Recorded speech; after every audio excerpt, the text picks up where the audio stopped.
मुनिप्रवरार्चितलिङ्गं कामदहन करुणाकरलिङ्गम् रावणदर्पविनाशिलिङ्गं तत्प्रणमामि शिवलिङ्गम्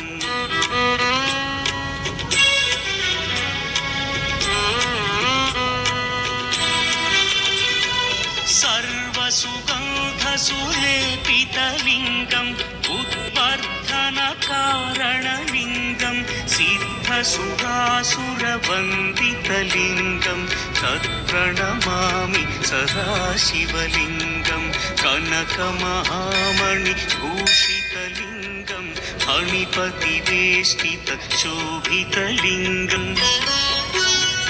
दक्षसुयज्ञविनाशनलिङ्गं तत्प्रणमामि सदालिङ्गम्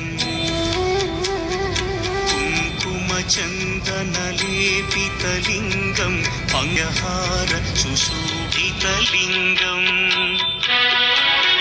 सञ्चितपापविनाशनलिङ्गं तत्प्रणमामि सदाशिवलिङ्गम्